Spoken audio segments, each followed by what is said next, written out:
Alright, so we have a little bit of a different video today. We have a guide video.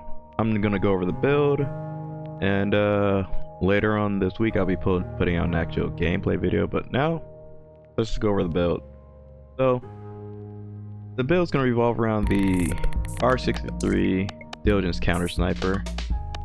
It does amazing damage after the patch. It can actually one-shot all automatons in the head except for the guys with the chainsaws attached to their head. What are those things called? Get it. There should be a picture on the screen right now anyway. Yeah, those guys. You can one-shot all other enemies in the head though. It is very good at that, and that's why we're going to use it against the bots as our primary weapon. Our secondary weapon is going to be the grenade pistol. We're using the grenade pistol because we're not really going to have too many. We're not going to use regular grenades. We're going to use stun grenades. So we're going to use the grenade pistol in order to pretty much blow up fabricators, and mostly that. Grenade pistol not very good at clearing enemies really, especially against bots, unless you have a group of very small ones, but we're mainly using this weapon for utility. And last but not least, yeah, I already said it, we are going to be using a stun grenade as an emergency way to stop bulkers if they get too close, so that we are able to one-shot them with our railgun. That's why we have the stun grenades. Not mandatory, you can still use impact grenades if you want, but that time that it gives you to react and slow down the fight is actually really good. Next, our armor. We're going to be wearing heavy armor. It recently got a buff. It made it so that headshot damage will do less damage to you if you're wearing armor that has over 100 or over 100 armor rating.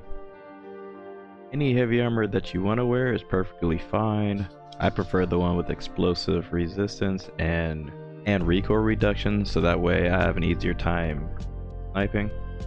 Counter sniper doesn't have much recoil after the buff to it. The ergonomics on it feel a lot better.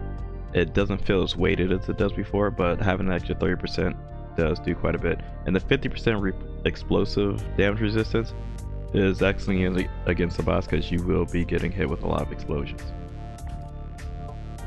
Alright, let's talk about the railgun and what it can and cannot do. Railgun can penetrate heavy armor with little charge now, even in safe mode. So you can use it to pierce the visor of the hulkers without actually charging it into overcharge down, which makes it so that you can very reliably one-shot hulkers with a lot more ease. The problem with overcharging the railgun before to hit the hulkers was that you had to get enough charge, and there was a small window at which you had to aim in order to hit the hulker in the eye, which was hard to pull off because you had to time that window while they were running at you or bouncing around. You can also one-shot any other enemy on the automaton lineup except a factory shredder, of course, if you hit them in the head. It will two-shot most other enemies if you also hit them in the upper body. Alright, next we're moving on to the shield generator pack. We are using that to help line up our shots while we're sniping. The biggest obstacle you'll come across while using this build will be lining up shots from things that are shooting at you. That being staggered is going to be very helpful when you're trying to land those precision shots. Last but not least, we have the rocket pods. We're using the rocket pods simply for ease of use. The angle at which the rocket pods come in make it easier to hit targets that are in between canyon walls and in valleys and in positions where normally the Eagle Strike would miss due to the walls around them. And that's it. That's the whole build. 3 stratagem build. Now if you're lucky enough to get a 4th stratagem while facing the automatons, I'd highly recommend bringing something that can take down gunships. That is the core weakness of this build. You can't shoot down a gunship. So if I were to pick a 4th stratagem slot, I would pick either the HMG, the laser cannon, or the expendable anti-tank rockets.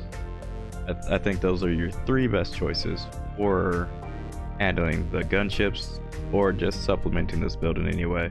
Alright, that wraps it up for this build. Thank you for watching and enjoy the build.